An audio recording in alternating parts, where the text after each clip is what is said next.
Here's a little story that must be told. Here's a little story that must be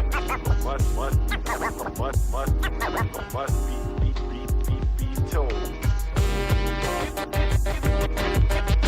This one particular day when I came home from school, I usually go home and practice. And I was playing music a little bit too loud, and my mom's came and banged on the door, boom, boom, boom, boom, boom.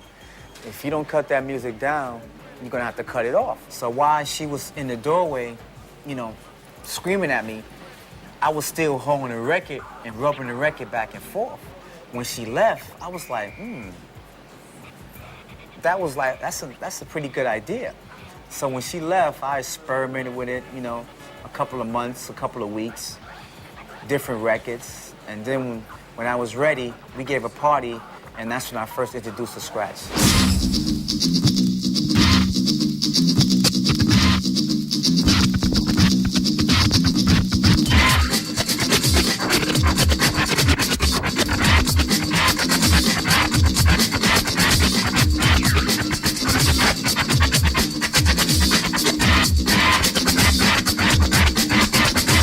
When I was at Prairie View, A&M, this cat named R.P. Cola who brought 2 copies of 5 Minutes of Funk by Houdini and Friends, and he just started cutting up the beginning of the 5 Minutes of Funk. And he had the little felt pads and everything. Now, I'd already seen hip-hop being done, like on, there'd been footage like that show Graffiti Rock, but to see somebody in Texas actually do it in my face at school was like, I was like, oh man, this dude is actually doing what I've seen on TV and stuff, and he's actually making it come to light at Texas. And I stepped to him and was like, yo, man, you gotta show me how to do that.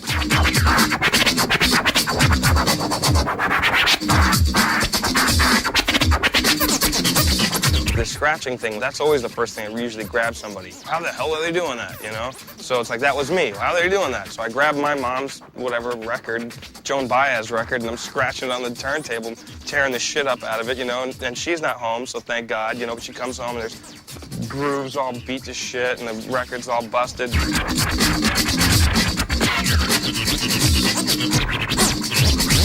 My dad used to hide his needles in these attaché cases that my mom had.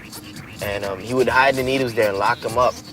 And my brother would pick the lock and take the needles out and stuff like that and set them up on the turntables and call his friends over, and his friends would just bring massive records, like crates of records and stuff like that. And they just make tapes, They make all kind of mixtapes with his friends rhyming and my brother DJing, cutting up beats and stuff like that. And that was my first exposure to the whole art of DJing and hip-hop.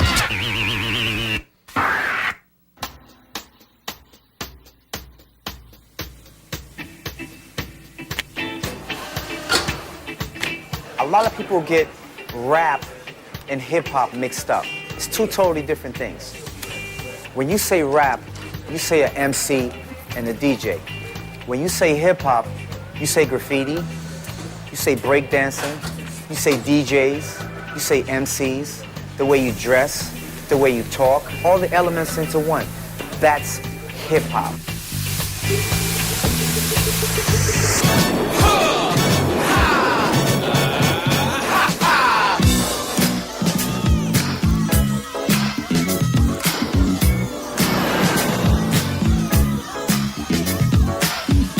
This is the famous Bronx River houses, the home of hip-hop.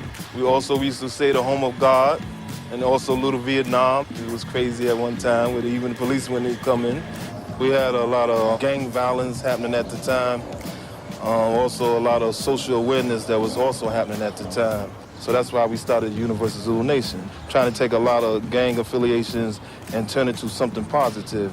Bambaataa was one of the heads of the Black Spades. He was the division leader. And it was taken from a concept of Bambaataa went to Africa when he was leaving the Spades, and he seen how the black people were living over there, and he adapted his culture. He said, when I go back, I'm gonna start the Zulu Nation. We started organizing a lot of the different people in the street, who had different dance groups, B-boys, B-girls, as well as rappers and graffiti artists all together to make the whole culture. It evolved from us beating each other up to like breakdancers. I used to break dance myself back before Crazy Legs, before all them cats. Y'all got the moves from me, you know it. Let's dance. Let's dance to the drummer's beat. Let's dance. Let's dance to the drummer's beat. I guess it was 73, and a lot of these DJs, they were basically playing, you know, kind of like a disco club type of thing, you know. A lot of stuff that was being played on the radio, a lot of popular stuff. And out of all of that came this rebel, Kool Herc. He wouldn't play that main album cut. He would play a break from a song inside the album, so it was like beats and rhythms and, you know what I'm saying, his style was, he was like God. The breakbeat is that part that you look for in a record that let your God self just get wow. And then as soon as that breakbeat leaves, you say like, it's only a minute, it's only 30 seconds, you know, you want to hear some more. So that's where the hip-hop DJs came in and started making that beat, that breakbeat, that stripped down funk that span longer and longer for you could just get crazier and crazier and crazier on the dance floor. So that inspired me right there. I was like, okay, I got this 15-piece drum set upstairs that I took for since I was 8 years old, building up, you know what I'm saying? Now I gotta make room for some turntables. One day I'm upstairs, Bam's turntables dropped, broke.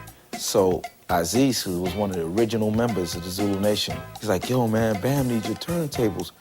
Before he can get the words out his mouth, I ran in the room, packed the turntables up, and I was at the door like this. Where Bam at? Brought his turntables down and let him get on, and he started rocking the house, and you know, then came one of our little proteges in the family.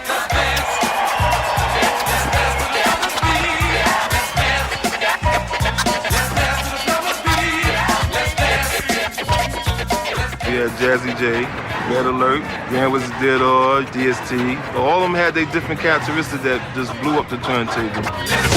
The DJ was the source of the energy because it was his responsibility to find the music, the selection of music, what type of rhythms that the people would feel in the audience. And there actually were no MCs, it was just the DJ.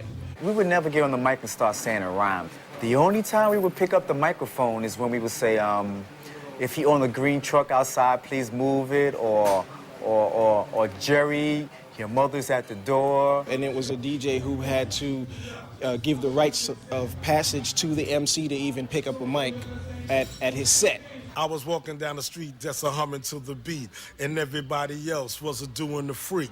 Then they asked me about another MC. I said a wimp and a wham. I don't give a damn. Look like a jelly, but they call it a jam. You know? The MCs were just more or less there to get the people involved. Like we would create the crowd participations, you know, all the hoes, say ho, you know, anything that had to do with the crowd was where the MC, the master of the ceremony, got involved. The DJ was the backbone, and we were the arms, the legs, and everything else to make him colorful. And they say the big DJ race, Theodore is running in first place. From the left to the right, he's out of sight. From the right to the left, he is the deaf. From the front to the back, he's not the rap. If a person wants to get an understanding of how hip-hop was back then, the best thing is to look at Wild Style because, you know, that was how it was done. You're not going to get to see Grandmaster Flash, you know, cutting in his kitchen.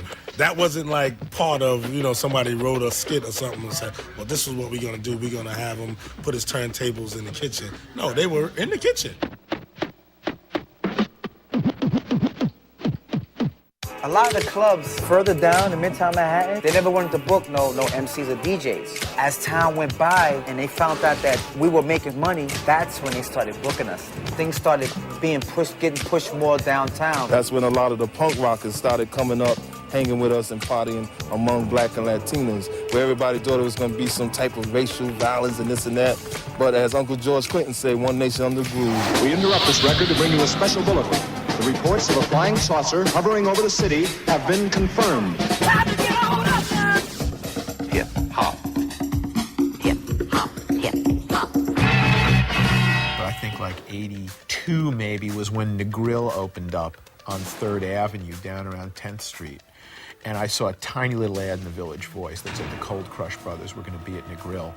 And I went down there with my girlfriend at the time, and we walked in, and it was a basement club, and I could hear this enormous, loud beat happening, like boom, boom, boom, boom, boom, boom, boom. And I was like, yeah. So I gave him the money, and I went down the stairs so fast, I think she was flying behind me like a flag in a cartoon. You're like, woo! And I said, oh, yeah, man. I was, standing there at the edge of the dance floor, and there were like a couple of Japanese business guys who seemed to be everywhere in hip-hop at the beginning. They're standing around there. They, always know where it's at, And me and my girlfriend. And I said, this is great, huh? She said, well, I think I'm going to have, a drink. And I went over and bought 2 of them. I said, here you go. Just have them both.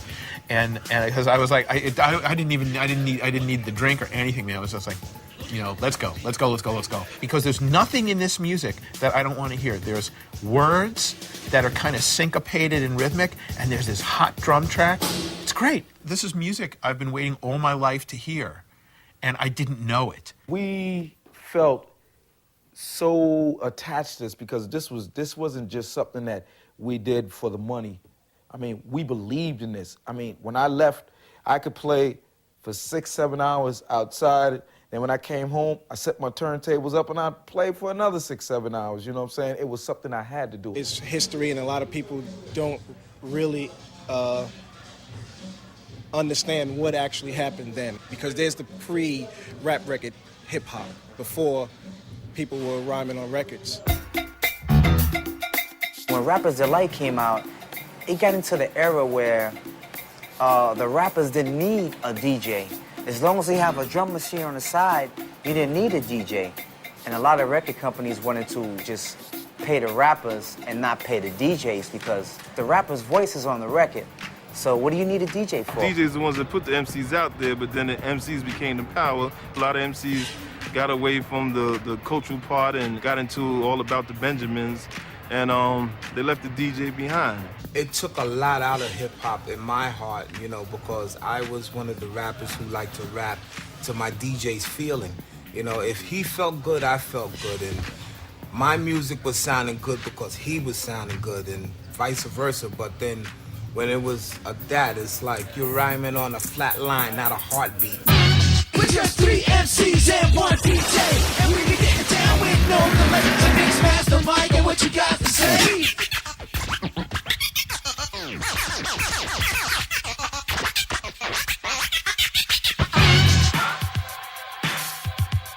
Buffalo Gals, Malcolm McLaren.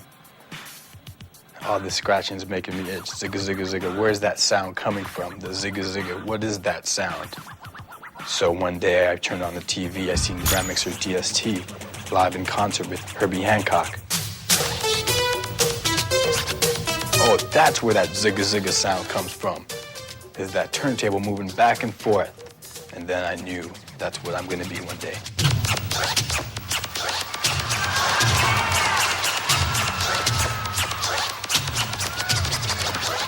It was just so futuristic at its time. Who would have thought? I mean, there's people playing the trumpet, drums, but I just knew that this is something different. Hey, I want to move the record back and forth in my own way.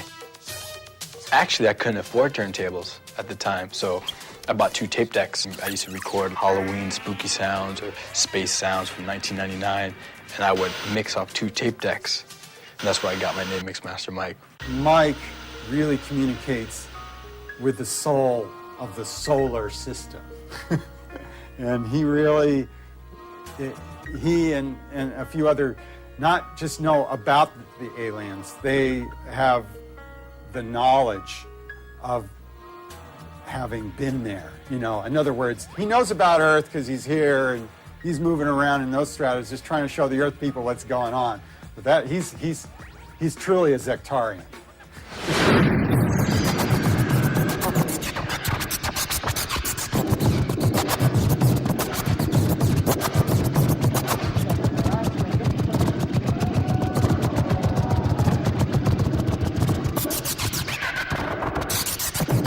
I got inspired one day because down from the apartment complex was a football field. And I seen these 3 lights that landed on the field out of my window. I kid you not.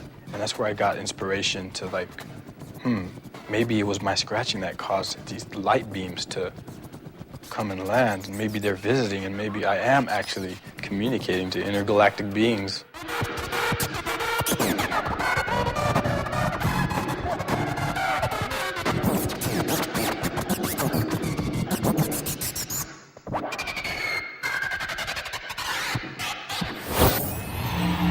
I grew up listening to a lot of jazz and funk, and I wanted to be a part of that movement in another way instead of just being a listener.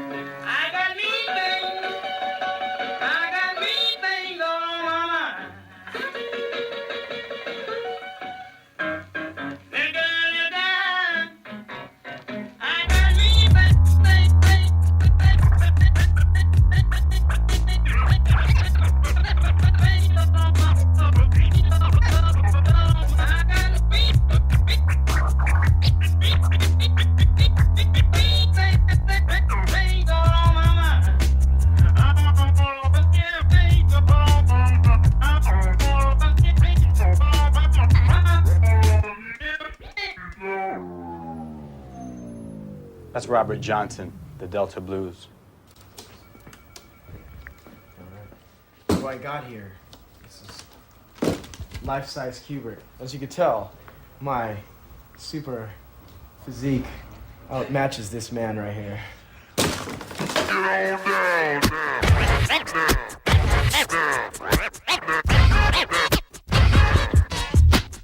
I used to DJ garage parties and stuff, and there'd be some times where I'd do the same garage in other months, and I'd see this kid pop up every now and then, and it would happen to be Qbert. He would like approach me, like, "Yo, I dig what you do, Mike." So I said, "Well, I'll show you some stuff when I come to my apartment." He'd sit there and just watch me practice the whole day. Then in between my practices, he would ask me, "How do you do this? Can you do that again?"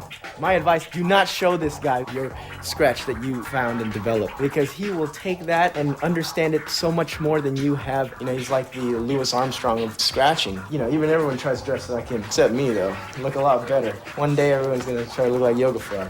But for now, we got this guy, the one and only DJ Qbert.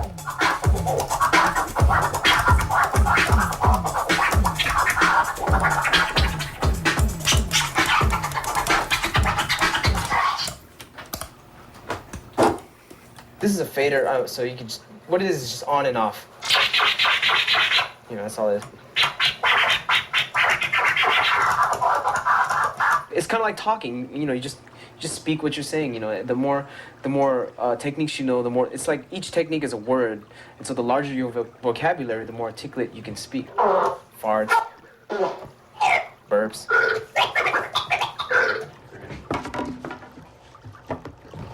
Beat juggling is the live manipulation and remix of music right before your eyes. Usually what you do is you kind of use the same two records. So this is like, I'm just using a piece of the record. It's called a break. It's like, and then this is the same record as well. Like that, right?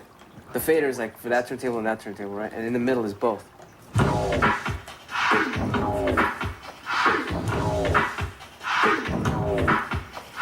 So if you mess with both of those beats, you can go.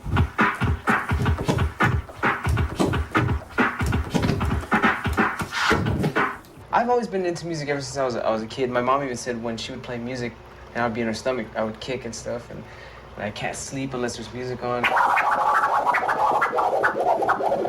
I was like a D- student. I totally hated school, and I always would go home and just do music.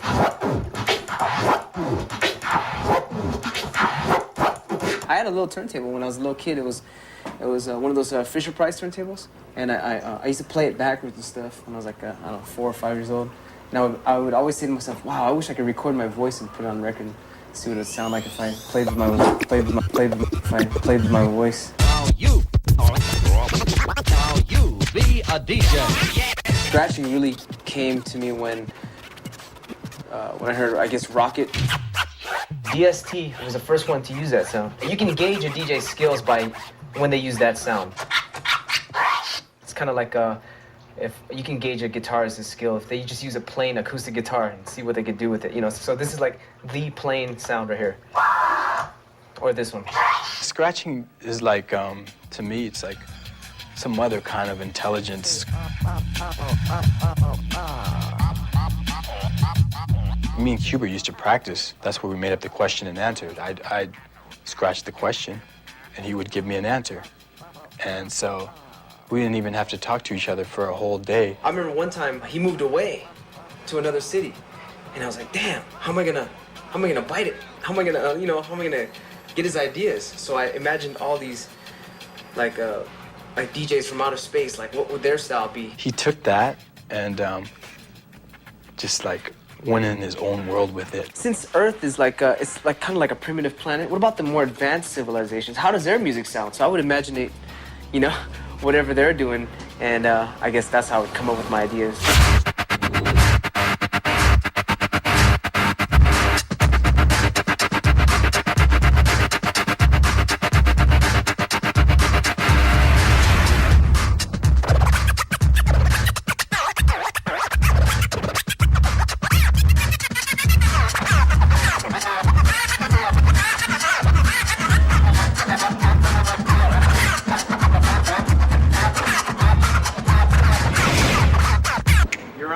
What's up?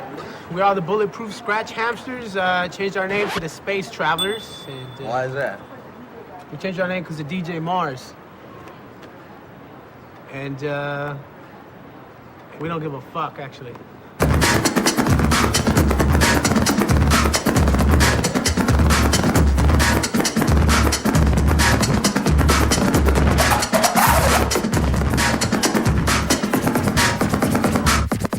In the mid-'80s, everybody was a mobile DJ. Yeah. When You were a mobile DJ. Yeah, I mean, everyone in Me high too. school, everyone had their crews, and you'd bring your whole system, and everyone would play for half an hour, and whoever, like, rocked the crowd the best was, like, the winner. Lowrider, car show, YMCA, corner store battles, you know what I mean?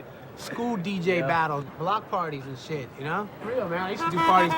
And motherfuckers would want to take my turns, But that never happened, did it? It was all about battling, You got the b-boy battles and totally the DJ battles and stuff, and everyone would kind of get together, or you would even go to someone's house. Even if they just did a party in someone's garage where they'd open up the door and there'd be like 8 people sitting around smoking weed. Wake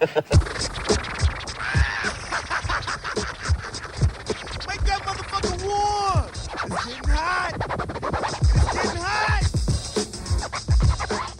I remember going by Eddie Duff's house all the time, and he'd be down in this little room that got all sweaty, just scratching. Make it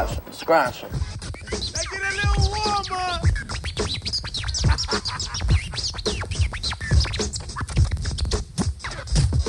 If you're doing something and no one even gives a fuck about what you're doing, and you're just doing it in your bedroom for yourself, like how you really feel, it's like a painter just going crazy. That's what happened, and that's why they would come up, like, say, the Tones, go, this really is cool, And it wasn't like thinking, well, will this work at the club on Saturday night? It was just, let's just do it. It sounds good to me, and to these 2 other people in the room with me.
Pickles were the first to take the secrecy out of DJing, because a lot of hip-hop DJing was based on covering the labels so that nobody knew what you had, not revealing your tricks.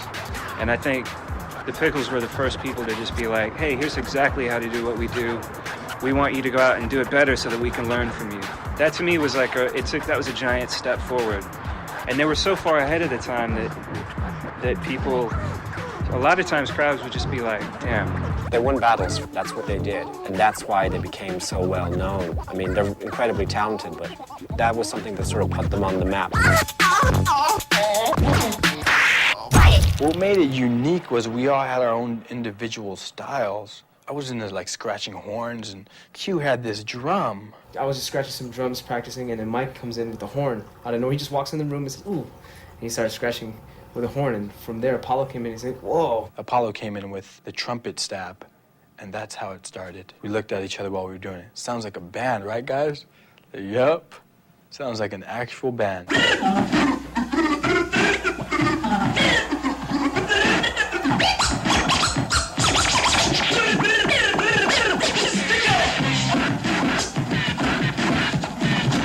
Oh, we felt totally like this is it right here. We're doing something different than everyone else. Yeah, we were totally like on another branch of hip hop.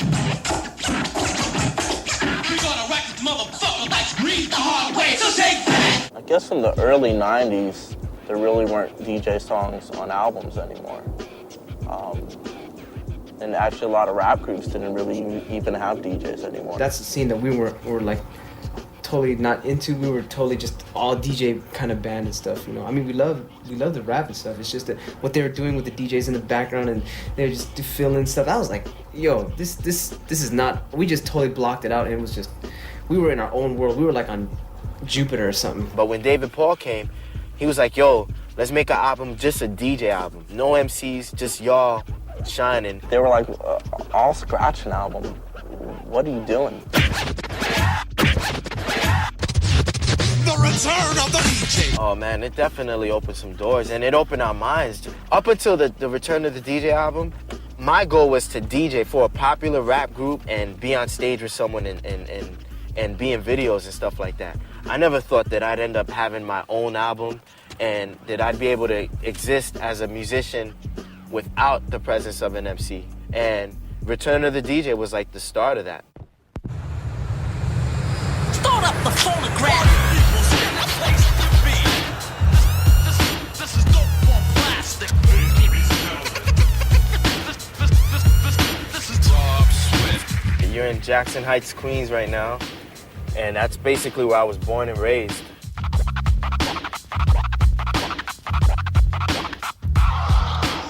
I'm Spanish. My parents are both Colombian, and at an early age I was exposed to music like salsa and merengue and stuff like that. During the early 90s, you had club DJs, house DJs, radio DJs, mixtape DJs who did mixtapes and stuff like that. We were like, yo, we want to have a concrete, specific identity, which I think Babu was like the first person to actually even use the word turntablist. I told him that, and he goes, you know what, man? I'm not even gonna call myself DJ Babu anymore. I'm just gonna be called, like J. Rue calls himself the Damager, I'm gonna be called Babu the Turntablist.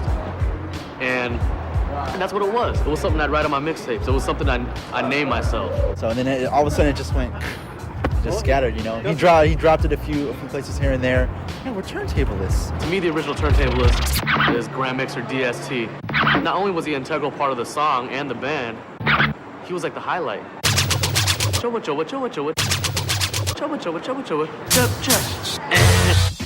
The turntable is a musical instrument as long as you could see it being a musical instrument. You're dealing with notes, you're dealing with measures, you're dealing with timing, you're dealing with rhythm. It's just, you know, different tools, but the outcome is the same, music.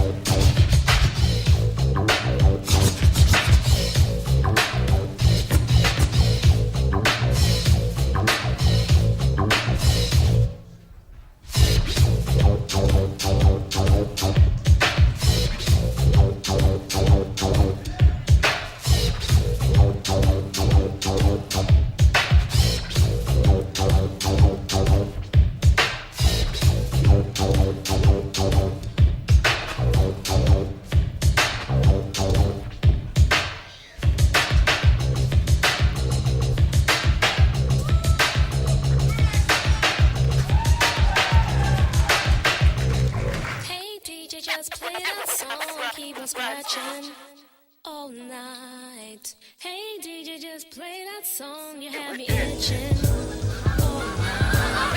Hey DJ, just play that song, keep on scratching all night. Hey DJ, just play that song, you What's have up with me Rocco? itching all night. Hey DJ, just play that song, keep on scratching. Mr. Sinister representing the Executionist from Queens, New York. Word, word, word, word. Representing Brooklyn Total Eclipse. Rob Swift. Rob Swift. Fuck Raider, fuck Raider, fuck Raider from Manhattan, representing the X.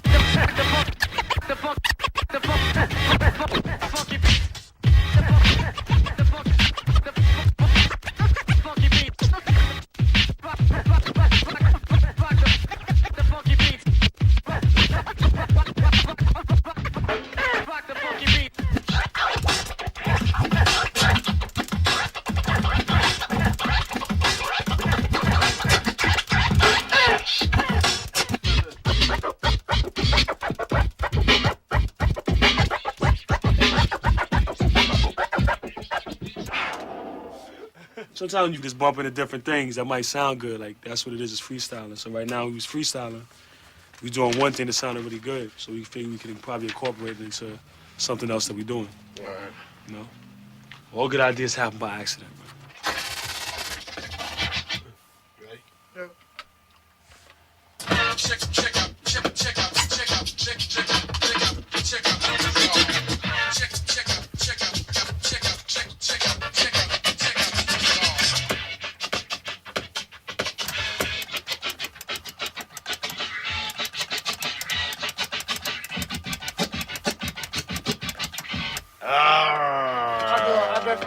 No, those three were good. Just go for the after the third one. You just gotta do the end. The last one. The last brown filling, right? To do the last. Once you filling. do it, just do burn, burn. Huh? No, like how you, how you said burn. What we're trying to figure out is how to record music in a way that'll come off similar to the way a regular band would play music. So it could start off with one kick and snare, and it'll evolve into something big.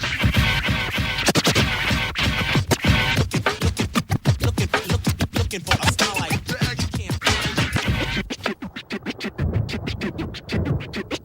Welcome to Brooklyn.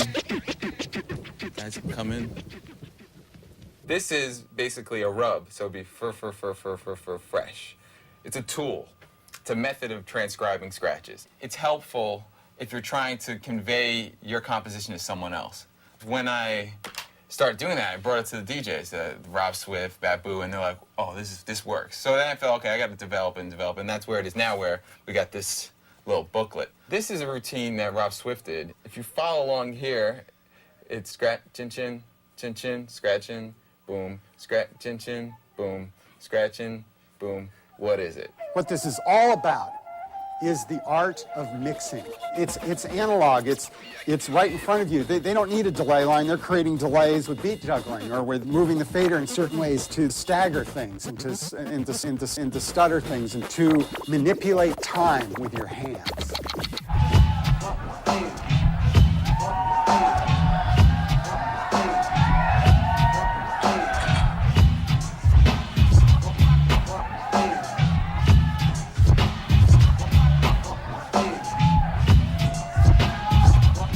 My dad's a professional musician.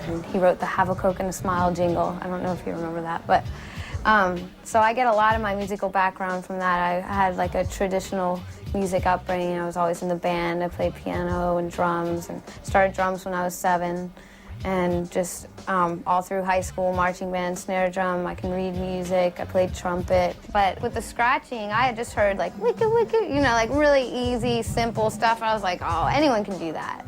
But then I saw him and he's like doing all these crazy tricks and all these patterns that some I can't even play on the drums. And I was just like, oh my gosh, I gotta learn how to do that. And he pushed me, and a month after dating, he moved in, and we've been together for the last 4 years. The turntables moved in with him, and I stopped making fun of it. The first time I heard scratching, really.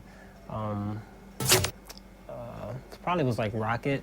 It was just like so different and just such a weird sound.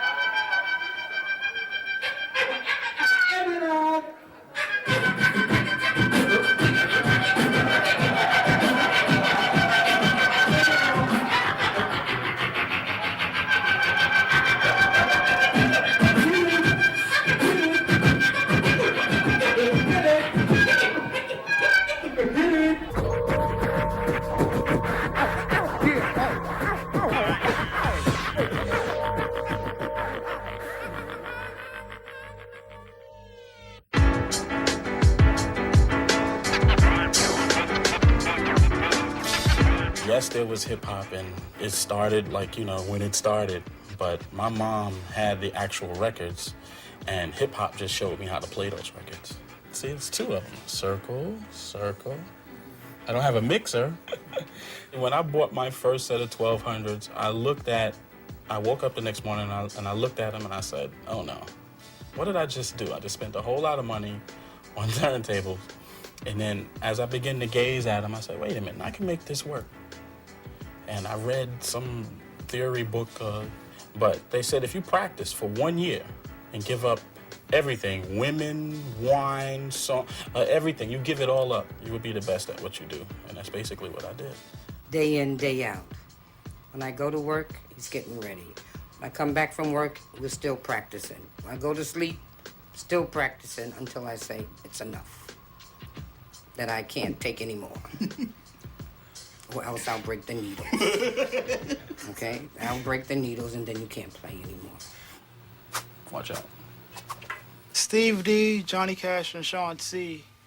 Like, we used to all hang out together, and we used to go up to Steve's house and practice, and we started going with Steve to these battles, because at the time, like, Steve was, like, the illest person out of us. All the wheels are still he.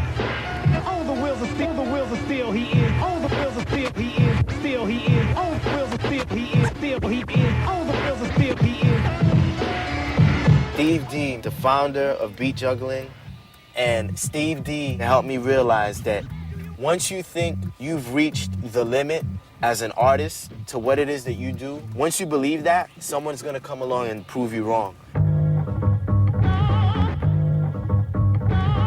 Battling, b-boying, you know what I'm saying? That's where it all came from. That's where hip-hop came from being, you know, competitive and from, like, trying to, like, knock the next guy down and trying to be the best. But it's all fun, you know what I'm saying? It ain't, like, real beef. Hip-hop is asking you a question, you know, and that question is, what are you going to do? So if that person is considering himself hip-hop, as far as battling or being a DJ or what have you, he's asking you that question, and it's up to you to answer it. And if you don't answer it, you lose. Isn't competition kind of like part of the American way? You know what I'm saying? Like, aren't we all kind of raised to compete in the world and to get ahead the next person? All the time. I'm competitive with anything.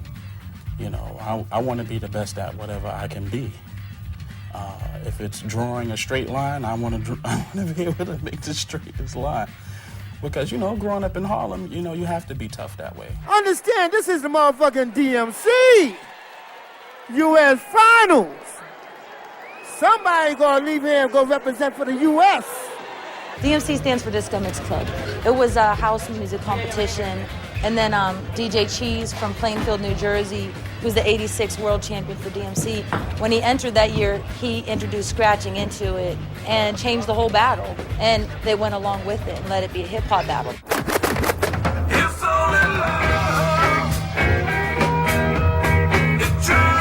DMC is like, you do a 6-minute routine, and you try to make that 6-minute routine the best overall, you know what I'm saying? You're not really going up against one guy. You're not trying to, like, battle this one guy. You're trying to battle everybody.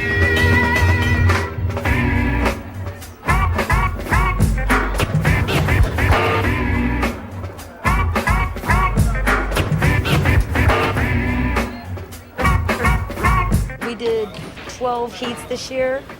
and they all, managed to win in their own cities or other people's cities, and came out to battle. So everybody was almost a first timer. So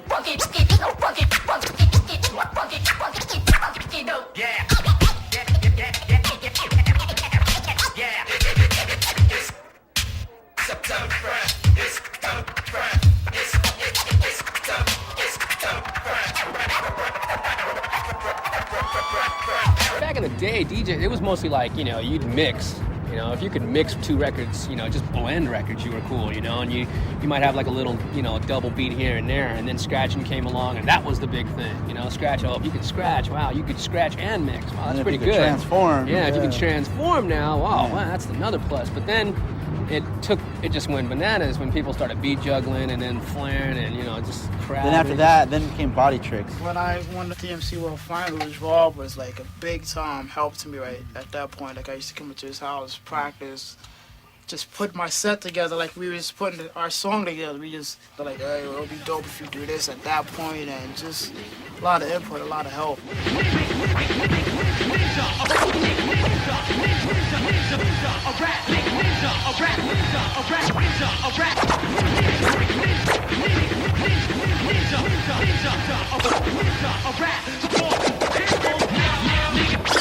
You could watch a videotape and not realize how much time and energy was put into those 6 minutes. Months and months of practice, all boiled down to 6 minutes.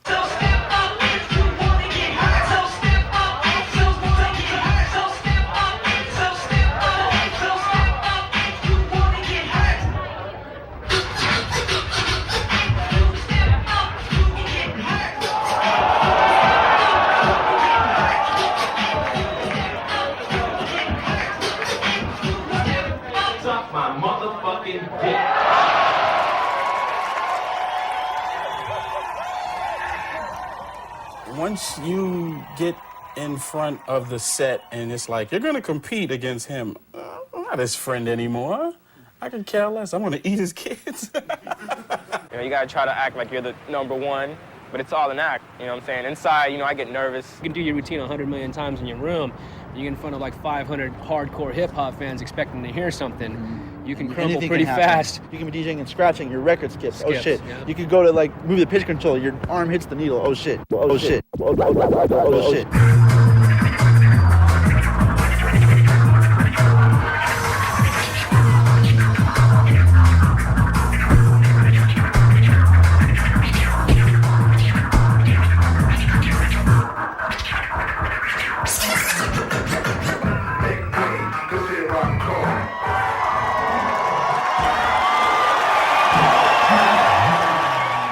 The interesting ones, Mysterio, Snake Eyes, the ones that come out bugged out. They're not afraid to look different or do anything different.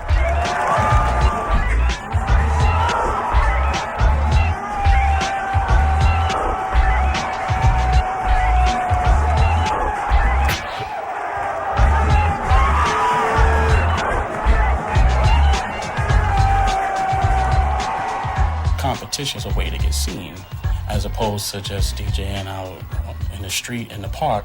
You get to reach a wider audience.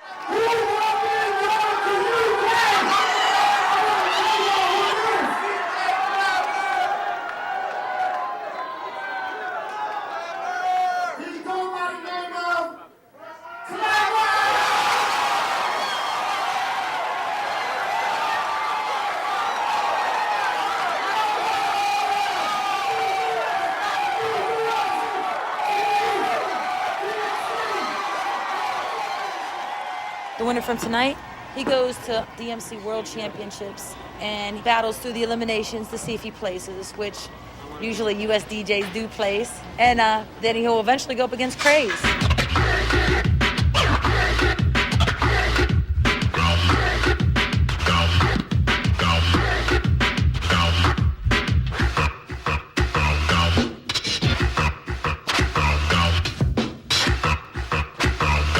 When I was competing, I would be, I want to be the best, I want to learn all the tricks and put it together and put mines on top of it and flip everything, And then I guess now I'm more like of a soul searcher where I kind of try to outdo what I did yesterday.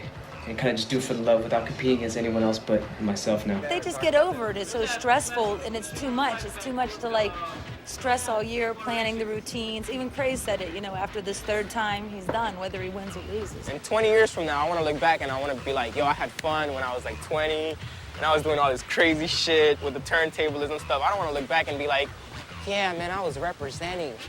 I was keeping it real. You know what I'm saying? I don't want to, you know what I'm saying? I'm having fun, and that's what it's all about. Let's see here. Who you want to pick a card? Any card? No, let me just see. Let me see. I got Rex in effect. I played with Dougie. That's my first playage.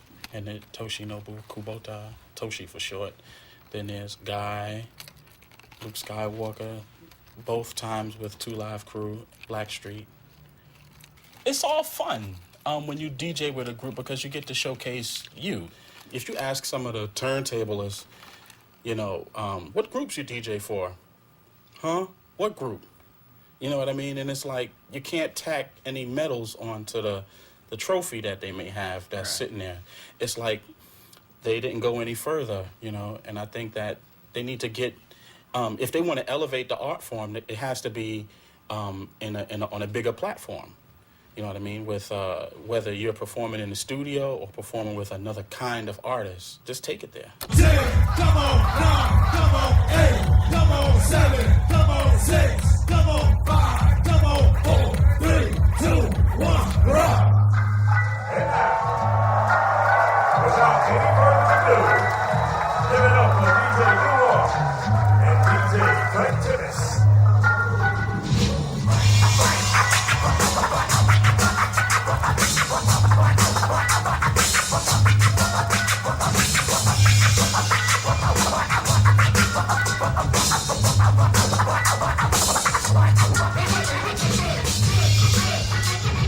I took clarinet in the 4th grade.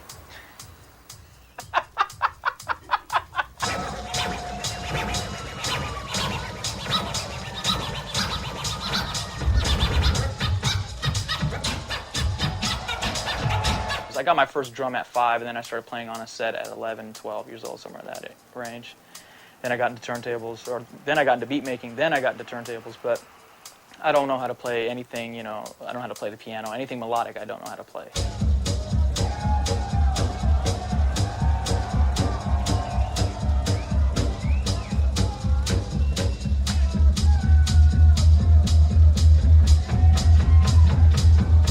Turntable was originally something you walked away from when you put a record on, you know? You never thought to sit there and look at it and say, what else can I do with this?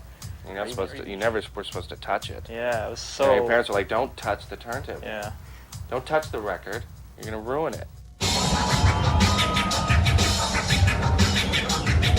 I was 11 years old, and I heard Rocket by Herbie Hancock, the DST scratching on it. It was ship, ship, shrew it. And I grabbed the shrew it. That sucks shit.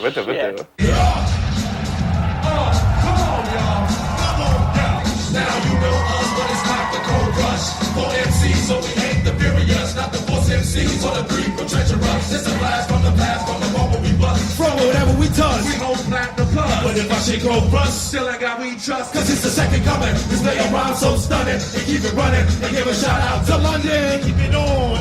It's never born to the early morn. Sunset till dawn. I got a word abundance. Whole pins by the 100.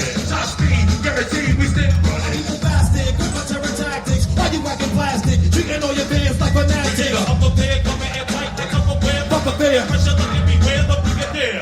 DJ is spinning the records that make up the music so people can focus whenever the mic has been passed to.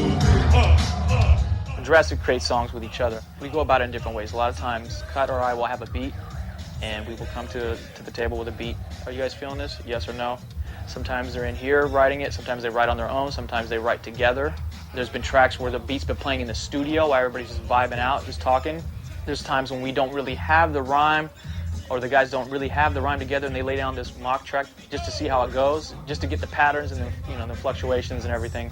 Go back and fill them with the words so I can go later back and program it around what they're doing. It's fun, but it's always a challenge. Y'all know Babu out there? My people's on the right, y'all know Babu? Attention, ladies and gentlemen, in the night. When we put down the mic, thinking these dilated people brings heat. That's guaranteed for sure. A pure mixture. To try to do the same, but they style ain't pure. A carbon copy. That's right, every comes out so sloppy. Dust off and crisp. Yo, to me it don't matter how dope you write or look. MCs without a voice should write a book. For this era right now, I guess, for what the media has portrayed as rap music has been very limited. And I think with Dilated, we just brought it back to the basics. I mean, the reason that I even connected with Evidence and Rocka was because they didn't want a DJ for fake reasons. They didn't want someone up there. You know, they could have had anybody if they just wanted a stage prop DJ. But they themselves are very involved in all the elements of the culture of hip-hop. They both started as graffiti writers and applied those same mentalities to their MCing, and Evidence also as a producer. So their respect for the DJ goes without question. You know, so for me to be involved in any aspect of the group, whether it's recording, on stage, interviews, anything like that, you know, they totally include me as a complete third of the group. And it feels right. This is a show vinyl I put together for the Beastie Boys, and I put like drum hits before each name, so it sounds like...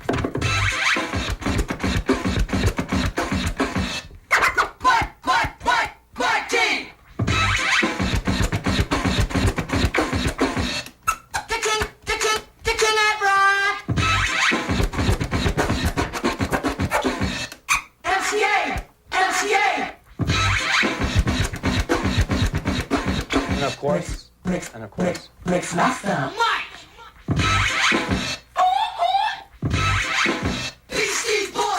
there'll be times when I'll start scratching some roosters for no reason.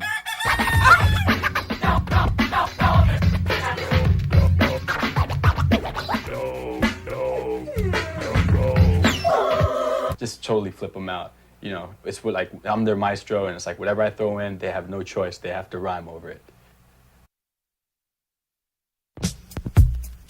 Come down into the dungeon. Woo!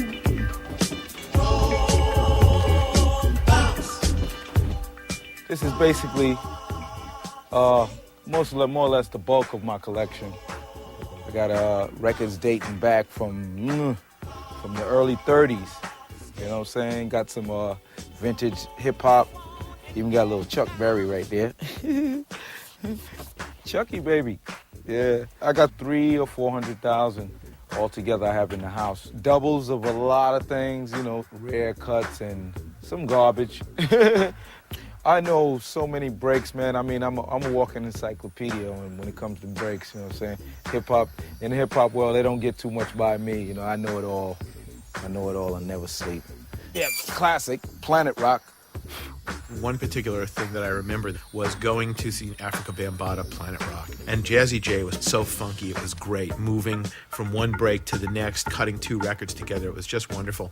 And Bambaataa would be, you know, looking at the crowd, you know, being the sort of inscrutable master of records. Sam would feed me the records and I'd just go off. Once I get into a zone, it's like you can't even talk to me. I start hopping back and forth. At one point, took out a 45, slips it over Jazzy J's shoulder. And, you know, Jazzy J kind of looks up and takes it.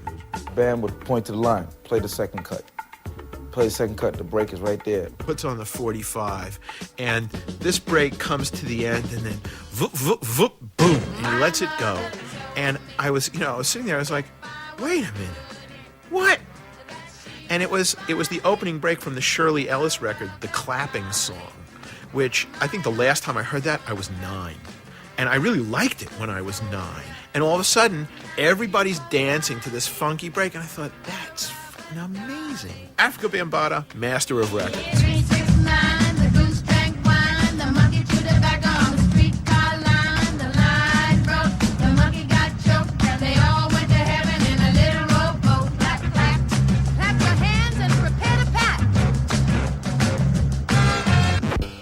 Amongst all these records of shit that's probably here, you know, like your Lawrence Welk and, I don't know, Earth, Wind & Fire's not really shit, and Rolling Stones, all these records that you're gonna have here, there might be that one diamond in the rough, like, that's really a rockin' beat. When you find that one that you know you were the only one that found, you just kind of remember, okay, this is what it was all about. You could be digging for breaks or vocal samples or bass lines or weird children's records or whatever, but it's the whole art of building up an arsenal so when you do go to a party, you're different from the next guy. My friend T-Ray, he tells me these stories like, yo, Cut, he's from the South.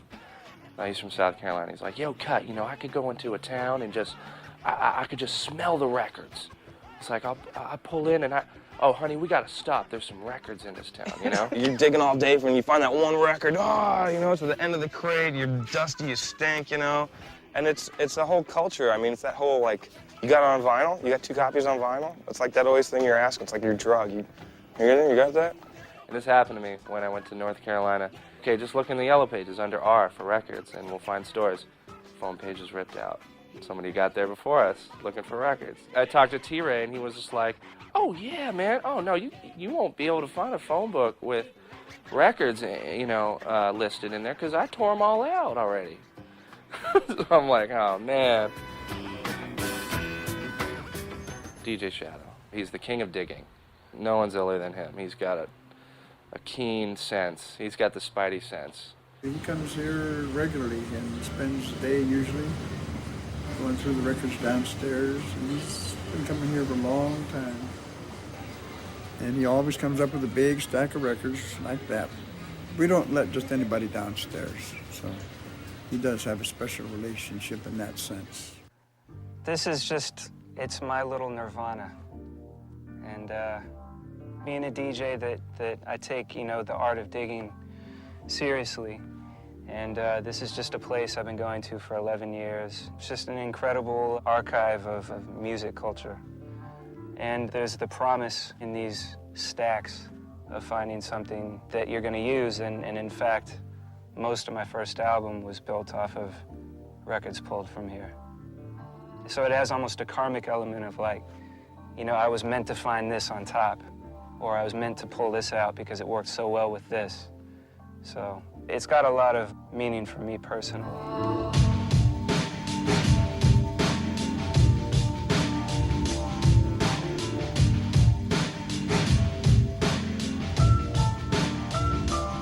Me and my buddy Stan that I used to dig with, he was a graffiti writer. We used to come here just looking for things like, you know, Incredible Bongo Band and stuff. Every now and then we'd buy things and Ed or Mark or someone will say, oh yeah, we got a ton of these in the basement, or, you know, oh, you should see the basement if you think this is something. So after like 5 years of hearing this, I just decided to can I just take a look? And we came down here and I couldn't believe that there was still something like this, a cache this large, and the fact that it's relatively untouched.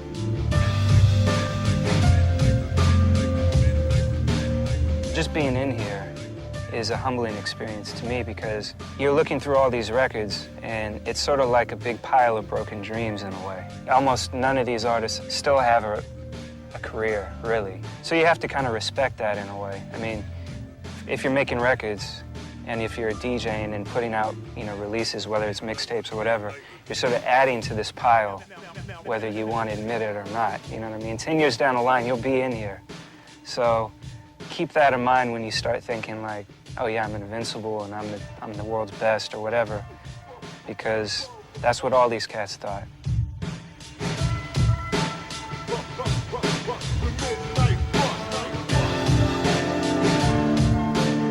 Over here is where I was digging and there was a mummified bat under one of the records. That was nice. Watch your step here. You smell the gas? It smells like gas. I guess that's just the records. I honestly feel like the people that dig don't stop digging because it's a part of who we are. People that don't, you don't have to. It's not going to make a bad DJ good, but it'll make a good DJ better. We're gonna do a song that you never heard before. Double D and Steinsky put out Lesson 3, and it was like a couple years after it came out. I heard it like in '86. And this was essentially like literally a lesson in all the old breaks being played by themselves from front to back in an order, a cohesive way that just, you know, it was groundbreaking. The torch has been passed to a new generation of Americans. Lesson 3. It was a fusing of a lot of funk music and being able to take all these spoken word elements. And it became this increasing series of left turns where all of a sudden it was like, oh yeah, right, man, great. This is like, we can put Humphrey Bogart over this, and I have this seance record that we can use. When I heard that was, I mean, over the years, I always kept referencing that track. So when it came time for me to make my first record, I called it Lesson 4. And just so happened that a few hundred miles away, Cut Chemist was doing the same thing for the same reasons. Lesson 2. That was the first time I've ever heard breaks, old records with drum beats on them. I listened to it and I was like, wow, this record was made entirely from records. And I just went bananas. I said, this is it. This is the missing piece, you know, to hip-hop for me.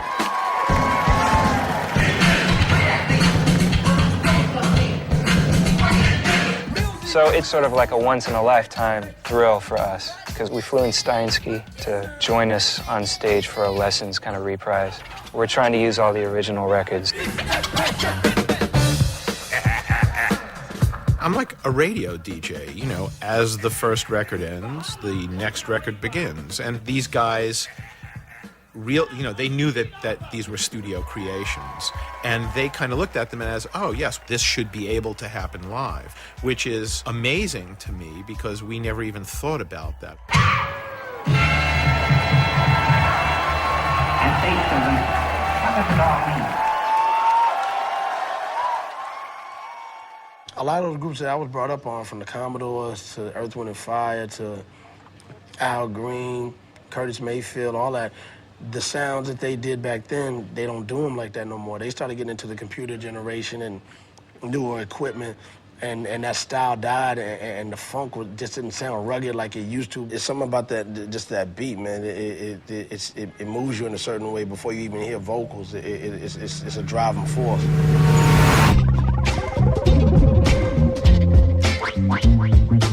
To me, Premier embodies the best possible combination of an innovator in the DJ realm and an innovator in the production realm. You could tell he was a DJ first, got good at that, and then started making his own beats and just utilized records in every possible way. And the artists I work with, I always kind of hear the song before I do it. And what it is when I start looking for samples or sounds on old records or whatever, I'm trying to find that sound that I heard in my head. And until it sounds like what I'm looking for, if I gotta search for a month until it sounds like what I'm looking for, that's how long it's gonna take. When Guru heard me do my demos and put me into Gangstar, I knew that I don't deserve 50% of the money if I just DJ. I gotta do something else. That's why I started saying, let me learn how to do beats. Then I'm putting my 50% into the group. I feel like if you're a DJ, you should know how to produce tracks because we rearrange tracks and remix tracks just from having records around. So if you can do it in a party or make mixtapes, you should be able to do, hot tracks.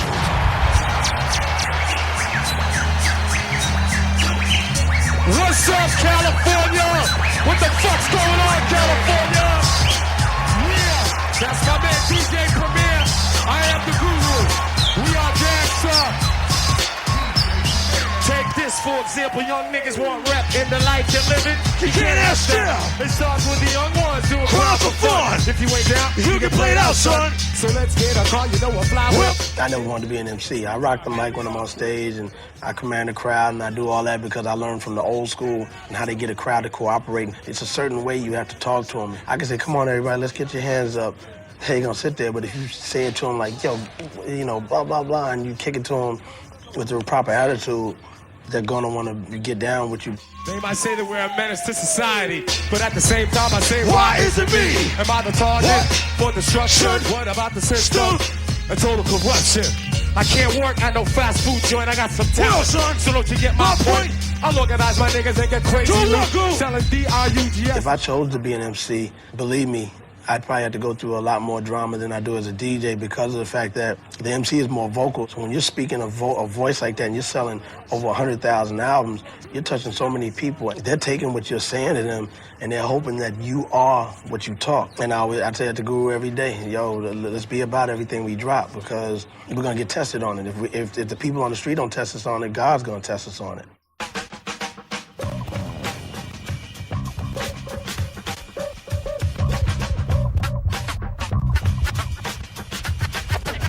Making your own vinyl is, it adds a different level from when I was just playing other people's records and can just, you know, I kind of had to go with whatever their format was.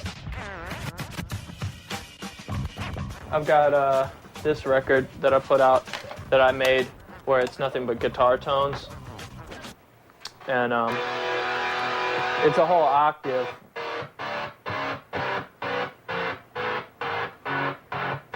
So you can play it like an instrument.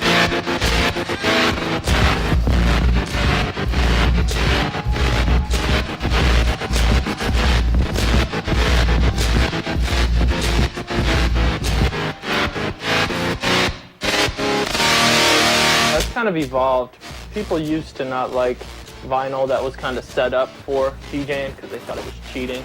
But then I think music started to be made anyway, catered towards DJs, so records specifically for turntablists and battle DJs and that sort of thing started popping up. These are ultimate breaks and beats. You know, that whole digging in the crates thing.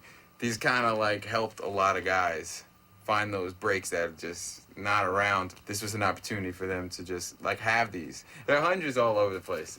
This record contains 7 different noises. Noise number 1 is the horn staff. And then the numbers. I'm with the 1, 2, 3.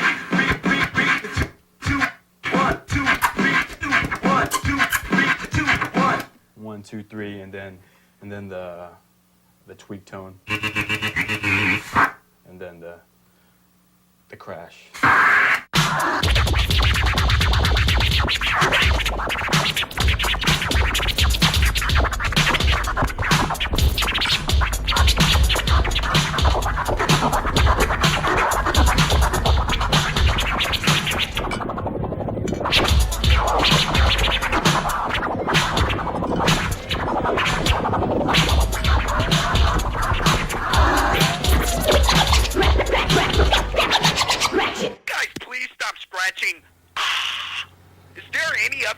You guys could scratch besides fresh.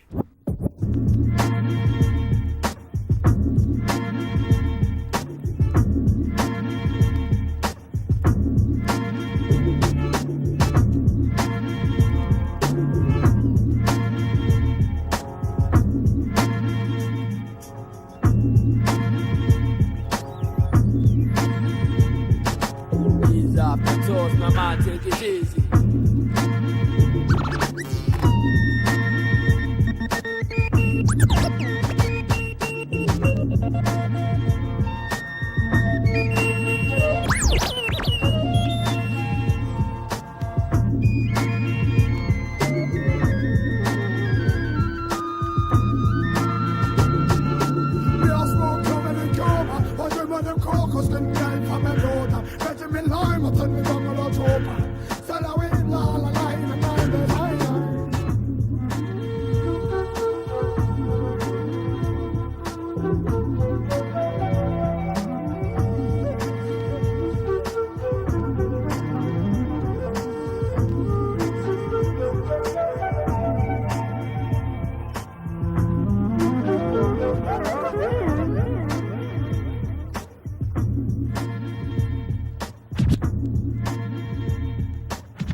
You go to Japan, you look on the billboards, someone's scratching, you look on the commercials, there's a DJ, the video games coming out of there have DJs on it, the clubs, everything is DJ oriented. It's everywhere. Everywhere you go, people are buying turntables, people are scratching. Just in the amount of DJs, I mean, it's thousands of new ones every day. Kids want turntables and a mixer when they graduate from high school. They don't want a car, they want turntables and a mixer. I'm gonna read through the order one more time. So we're gonna start off with Will, DJ Spaz. Second, Daniel, DJ Frost. So after Daniel, we got Mike, DJ Tech, David, DJ Static. Then we're gonna do a set from the rappers. Show me what records to put on them. So anyway, I think the most important thing is that you guys enjoy yourselves when you do it.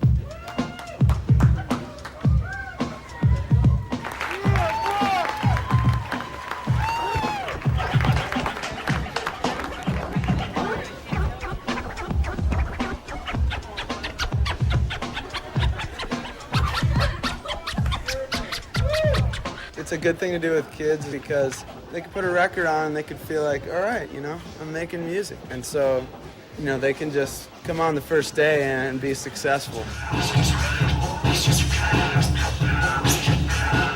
They're nervous enough just in class doing it in front of other kids sometimes, you know, but doing it here, it's a huge room, you know, and even if they're all not standing right in front of the stage, there's 100 people in the room. They're nervous.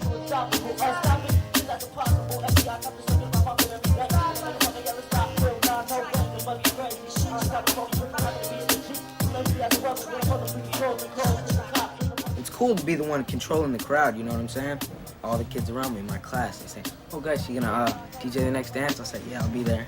So we'll be dancing, scratching or playing music or whatever. So it's cool. You know what I'm saying? We rappers, but we be doing a little DJ. You see the little shirt right here. So DJ, they cool because, you know, a lot of guys like it. You know, they be bumping it in the cars and stuff like that. It's the whole hip-hop thing. Yeah, it's the whole Everything hip-hop that has thing. to do with hip-hop, we like. Do you like scratching? Scratching? Yeah, what is it? Scratching, scratching, scratching, scratching. Do you like scratching, scratching, scratching, scratching? I heard that in England in the last few years that turntables are outselling guitars. There's no doubt about it that the DJ industry has doubled in size in the last year alone and has captured the American youth in the same style that youth were playing guitars and drums back in the 60s. The turntablist guys have really made a big splash. Their competitions like Disco Mix Club, ITF, have really fueled innovation. You have people like Qbert and Rock Raider, Mixmaster Mike. It's definitely booming. Hip-hop has been wonderful to us as a company.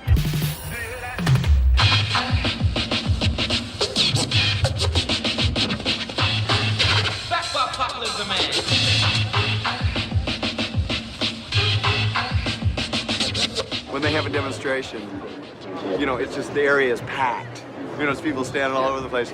We've had some legendary guitar players, we get 10 or 12 people, you know. I spent all this time woodshaying to learn all these like licks and everything, you know, musical theory and everything, and these guys come along, you know, scratching up the place. I've tried out myself, and I didn't know what they're doing. They could do some really neat stuff with it. But I guess, honestly, I hope it doesn't become another one instrument out there. I don't know, that'd just be a letdown. The turntable can entertain you for a while, but if you are only entertained that way, then you are eventually going to be dull. Kind of a silly way of making a noise that's not too pleasant to ears. Without musical instrumentation, what do they have to scratch? What are they going to do when electricity runs out and they're stuck with acoustic guitars? I don't know.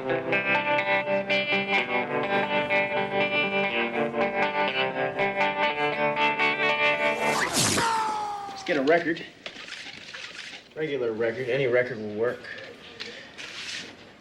Have your little vinyl killer van. You can see myself, Shortcut, Qbert here, riding the van. Put the needle on, turn on the van. Get ready for a lot of fun and excitement. Now, let's start.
after the 60s sort of identified it with the whole Grateful Dead culture. I think we're in completely a new culture right now, which I feel that the Invisible Skratch Pickles initiated. And now, with a lot of the other crews around the Bay Area, you have a whole new energy source. For Filipinos, or American Filipinos at least, we don't really have role models, you know, as far as mass media goes. You know, there's no athletes, there's no actors. You know, we have our parents and Qbert. And, you know, whether Q likes or dislikes the idea, he's very much a role model. And you see it, you know, even the Australian DJ champs are a couple Filipino guys, you know what I mean? It's more than a coincidence, you know, and I really attribute it to Qbert and Mike and Apollo, like, putting the DJing out there so much. Invisible Skratch Pickles' presence, you just kind of go, uh-oh. Because, you know, I mean, they're the most influential DJs that have ever lived.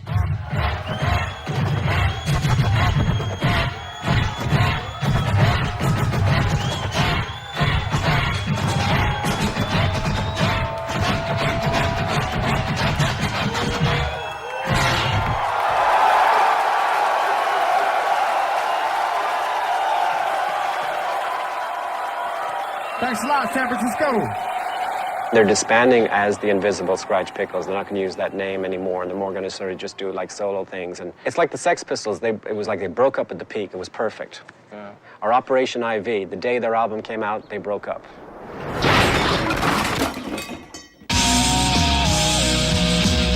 I'm waiting for the DJ PlayStation game. You got your Burger King DJ, you know what I mean? You got your fucking, you got your LA Gel commercials with some fucking DJ. What the fuck is that? What does a turntable have to do with your hair? Same shit that happened to breakdancing is gonna happen to DJing too, you know what I mean? The true motherfuckers will survive and still be doing it 20 years from now.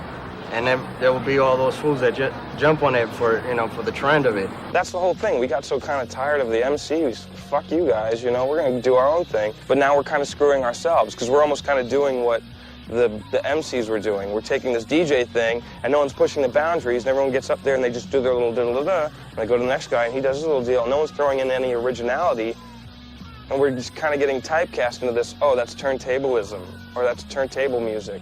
I know the boundaries of that. I know where that's gone. You got all these new kids, they got like 10 records, and they're just battle records. You know, and that's their collection forever, and they think that's... When that record wears out, they go and buy it again. Like a lot of Skratch DJs and DJs that are like battle DJs don't know the first thing about digging for records and how to rock a party, you know, how to get on the mic. It's really important to get on the mic and speak to the crowd. People should make music to make people want to party and not just like make music for people to study. You know, it should make you want to party and shake your ass and like why does that get some girls on the dance floor. You know? Why does it gotta be studied? I want it back. I want it dirty. I want it crunchy. I want it raw. I want it ghetto. To most of the world, you know, this whole culture and this thing is maybe 20 years old, you know what I mean, if that. And we're just on the brink of something new. And I just know right now, it doesn't really bother me because I just know, I look at the kids who are into it now, and they're obsessed like I am. And I see them not quitting anytime soon. And I just can't imagine what it's going to be like when they're the older ones. When they're making decisions, when they're going to say what's cool, what sells, what is fine music, what is not. Ladies and gentlemen, this is an experimental record. It's an experimental for me, and I hope it be experimental for you. There's always been a mystery about the drum. The drum, the drum, the drum, the drum, the drum, the drum, the drum, drop, drum, the drum, the drop, drop, drum, the drum, the drum, the drum. The drum.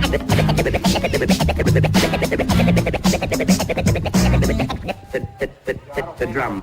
Improvising. We've got our turntables, we've got a crowd, and the collective goal of making the crowd rock.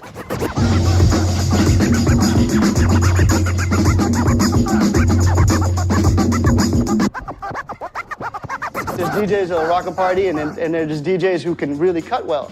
But what we try to do with the Future Primitive is bring those worlds together. The party rocker, the guy who collects deep breaks, the producer-minded individual, people who are like in there digging nonstop. That's the backbone, like in a jazz band, that's the drummer. And then you have the soloist, the turntablist, the scratcher, taking you on those abstractions. 2,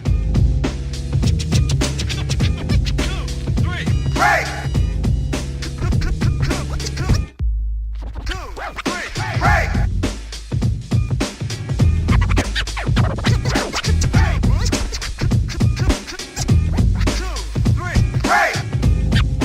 I've always thought that anything that flows, you can find parallels to and merge. Exciting thing about hip-hop is it was already doing that originally, you know, the four elements, breakdancing, DJing, graffiti, and MCing. They're trying to marry a lot of different styles and a lot of different flows. Like with Doge, he paints behind it. That same fluidity in the way he paints and what's happening in the mix, there's definitely a parallel there. When I'm painting to a DJ in a club, the DJ talks to me, I talk to the audience. Hip-hop is the lifeblood of my work, and turntablism is the next step, and it coincides with the audiovisual package of Future Primitive. The DJ gets the B-boys going, you know what I'm saying, the breaks and whatnot. They've always been the architects, the foundation of the dance, the art, the MC. They're the conductors. They're the ones who lead you to where you want to go. Rhythm is really important. It's like if you want to reach that spiritual kind of medium in your soul, it's like the Indians when they wanted to speak to the gods and stuff. They would have like rain dances, and that would be with the drums. You know, and after a while, the drums just get hypnotic and stuff, and they go into a trance. And so music is trance-inducing, like hypnotic, gets you in that spiritual state.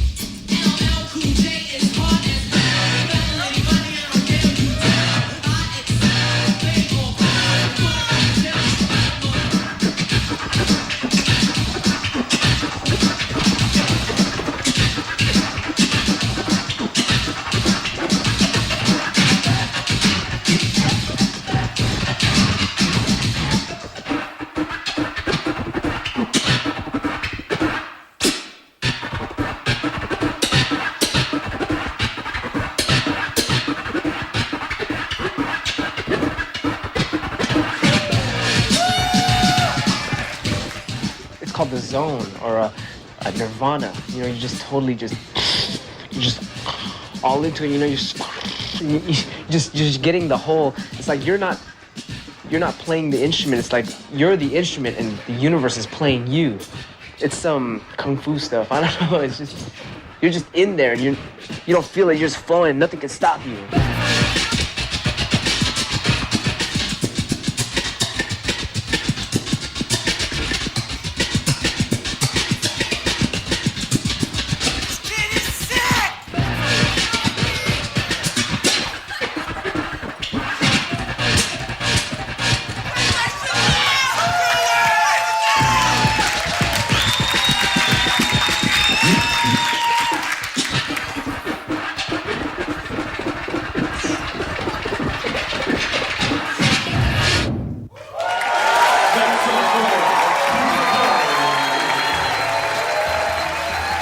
I used to go by the name of Grand Mixer, DXT.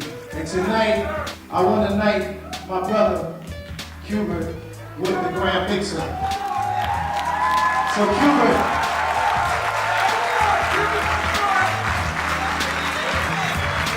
this is the Grand Mixer. You know, when you're standing at a turntable, and you sit there and you're watching it turn, and you think about what you're going to do with that turntable to freak people out. It's a heavy thing, man. It's something that you got to really interact with that turntable, watching it spin, looking at it time after time after time. And it's very obvious that this brother has been indoors for a long time, many hours. I know, because I used to do the same thing. And to see somebody take something to the next level and pass that baton, then he deserves that right to use that name. The Grand Mixer Qbert. Now it's time for our wrap-up. Let's give it everything we've got. Ready? Begin. I believe everyone is one. Everything is one whole big ball of energy, kind of like the Star Wars thing about the Force. You know, everything is just, everyone's connected, you know, and we're all just like one energy. Like we think we're separated, but everyone affects everyone. When you find out you're not separated, it's like, everyone is a limb of one whole thing. So why would you want to hurt your hand or hurt your fingers or hurt your arms when you know that that person is part of you? So in order to help people, I make music for them and, you know, teach people about scratching and I guess try to brighten up their lives or whatever, you know. That's my whole destiny on this earth.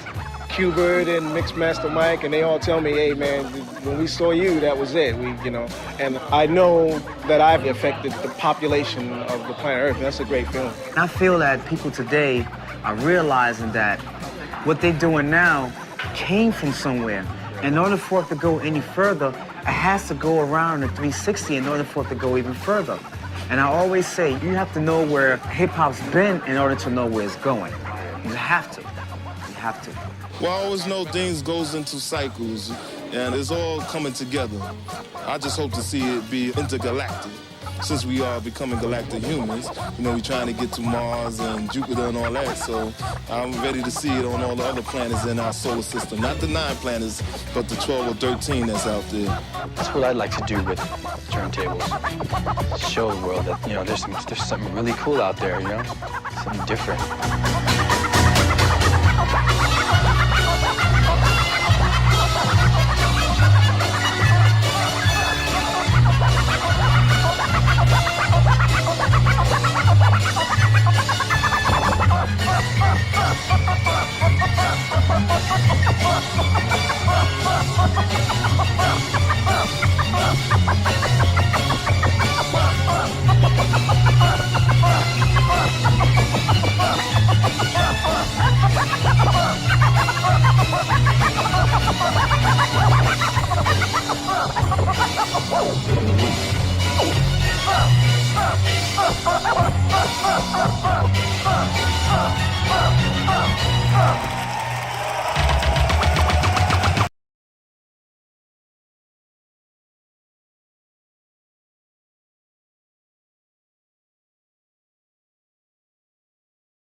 Time somebody does a scratch, they should give me $1, you know?